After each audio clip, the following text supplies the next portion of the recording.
subhanahu wa ta'ala named the surah after them, Surah Al-Munafiqun. What is nifaq? What is hypocrisy? Hypocrisy is of two kinds. قال رسول الله صلى الله عليه وسلم, there are four traits. There are four traits. When found in a person, they render him or her as a sheer hypocrite. These are signs of hypocrisy. Someone might have one, some might have two, someone might have them all. So one of the things that we can do to avoid that. Assalamu alaikum wa rahmatullahi wa barakatuh. Bismillah, alhamdulillah, wa salatu wa salam ala rasulillah. Allahumma allimna ma yanfa'una wa anfa'na bima 'allamtana wa zidna ilman ya arhamar rahimin. I ask Allah Azza wa Jal, teach us what benefit us from what you taught us, and increase us in knowledge. My dear beloved respected brothers and sisters, I ask Allah subhanahu wa ta'ala to make me and you from the people who listen and apply. Tonight our topic is one of those very dangerous topics. We all know that Allah subhanahu wa ta'ala in the Quran, He warned us against being a munafiq, being hypocrite. And in Surah Al-Baqarah, Allah mentioned many of their characteristics. And in many other surahs, as a matter of fact, Allah subhanahu wa ta'ala named the surah after them, Surah Al-Munafiqun. What is nifaq? What is hypocrisy? Hypocrisy is of two kinds. One kind is hypocrisy in belief, النفاق الاعتقادي, hypocrisy in belief, which means to make Islam apparent and you conceal kufr in your heart. Apparently, you are a Muslim, you join the Muslims in their salawat, in their ibadat, but inside you wish evil to them. You do not wish any good to Islam or to Muslims. You disobey Rasulullah sallallahu alaihi wasallam. You make Iman manifest, whereas in reality that person is enemy to Islam. They are the people whom Allah subhanahu wa ta'ala told us in the Quran that they will be in the lowest depth of the hellfire forever. This nifaq, unanimously, our scholars unanimously agreed that this kind of hypocrisy, the one in the belief, will take you out of the fold of Islam. And that kind of nifaq is worse than disbelief, because they are ruining Islam from within. You look at them, they act like Muslims, they look like Muslims, but they are plotting and planning from inside to ruin Islam. So this is the first kind of nifaq, and this is not going to be our topic. Our topic is about the other kind of nifaq, which is the nifaq al-amali. Nifaq al-amali, hypocrisy in our deeds, in our actions. And that has been told to us by Rasulullah sallallahu alayhi wasallam, and the hadith is in Bukhari and in Muslim. قال رسول الله صلى الله عليه وسلم, there are four traits. There are four traits. When found in a person, they render him or her as a sheer hypocrite. And whoever possesses one of them, he or she possesses a trait of hypocrisy until he or she gives it up. What are these four traits? If he speaks, he lies. If he makes a promise, he does not keep it, he breaks it. If he is given a trust, he betrays it. And if he argues, he becomes abusive. Four characteristics of nifaq, of hypocrisy. Let's take them one by one. And this kind of hypocrisy does not take the person out of Islam. First, إذا حدث كذب. When he speaks or she speaks, he or she lies.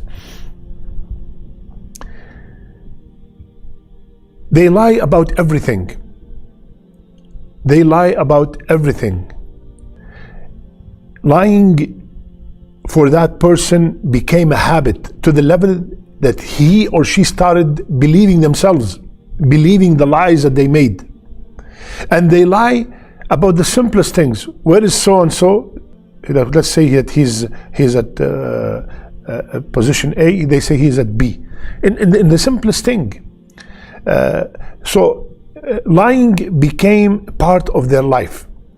And to become a sign of hypocrisy, it has to become a habit of the person, so we can say that this man or this woman have one trait of hypocrisy. Not about a person that lied and made istighfar, because lying is a major sin. And if you notice, all these four things, they have lying in them. They are based on lying.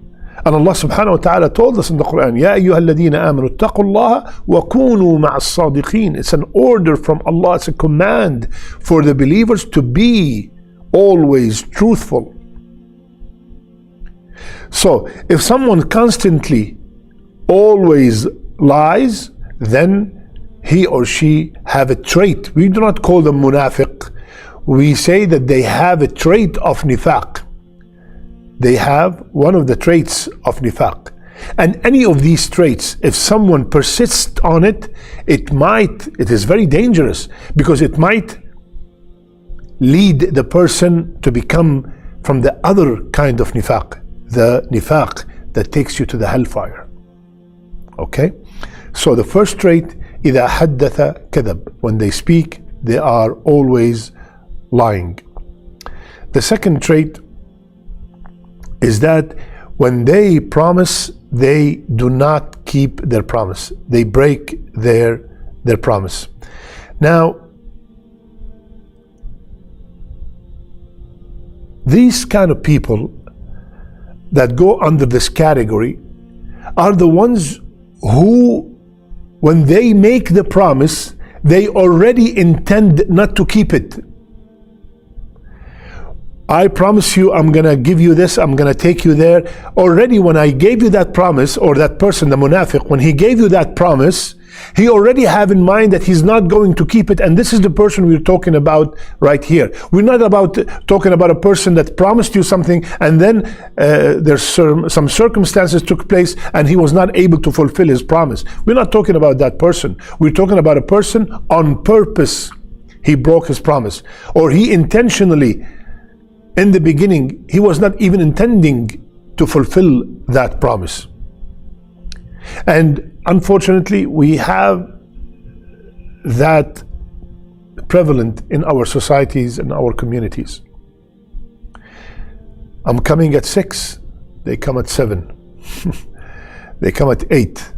They do not keep their promise. I promise you I'm gonna take you there, they never show up. I promise you I'm gonna speak to that person to get you a job, they never even talk to that person. They constantly break their promise. It became a habit. Then when that takes place, then that person have a trait of nifaq. And that promise does not have to be with Muslims only. It could be with anybody. Anyone who constantly break their promise, they have a trait of nifaq. We as Muslims, Allah subhanahu wa ta'ala told us and ordered us, awfu bil uqud. Fulfill the agreements you made. You made a contract with somebody, you have to fulfill that contract. No matter who you are dealing with. And that applies to in sales, in marriage, in vows, in anything in our daily life. The third trait of hypocrisy is إذا اؤتمن خان. When you give that person, that hypocrite, an amana, he betrays it.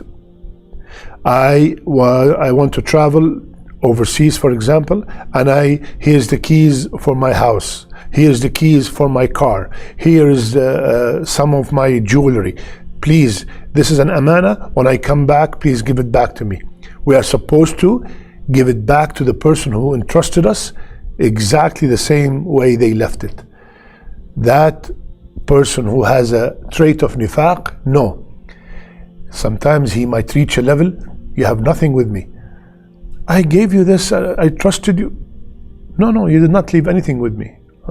He could take your car, he could ruin your car, he could take your jewelry and say that you did not leave anything with me, your money, whatever. That is a habit of that person.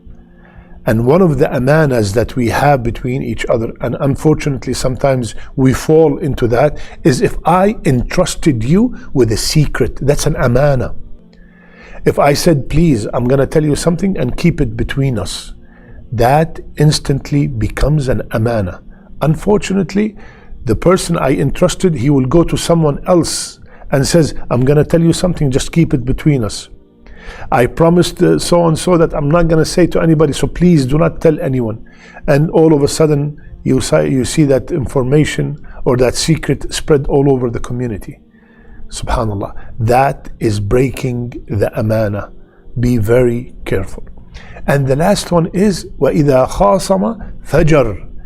And when he argues or dispute in any way, fajr. Look at this word, fajr. Fajr is from infijar, explode.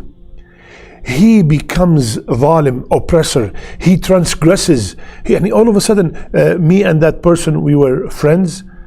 And all of a sudden we had an issue, we had an argument. He goes and spread lies against me. He tells all the secrets that we had between each other. He goes beyond, above and beyond to ruin the person he argued with. That's a sign of nifaq. Look at the words Rasulullah said, إِذَا خَاصَمَ فَجَرْ. Fajr, yani he became a completely different person. You cannot believe how that person is acting. Subhanallah, yesterday you were this with me and now look what you happened. It's just a small argument. إِذَا خَاصَمَ فَجَرْ. So, if they speak, they lie. If they make a promise, they break it. If they are entrusted in something, they betray it. And if they have a dispute, they transgress. These are signs of hypocrisy. Someone might have one, some might have two, someone might have them all. So one of the things that we can do to avoid that is to ask Allah Azza wa Jal not to make any of our a'mal, our actions, the actions of hypocrites. And the dua is, Allahumma tahhir qulubana min al-nifaq wa a'malana min al-riya. Ya Allah, purify our hearts from hypocrisy and our actions from showing off. Inshallah, after you watch this episode, you will find out that you have none of these signs. Alhamdulillah. May Allah make us all from the muttaqeen. May Allah save us from the nifaq, both kinds of nifaq. May Allah subhanahu wa ta'ala make our last deeds our best deeds and our last words La ilaha illallah. Jazakumullah khair. I love you all for the sake of Allah. Subhanakallahumma bihamdik. Nashhadu an la ilaha illa ant. Nastaghfiruka wa natubu ilayk.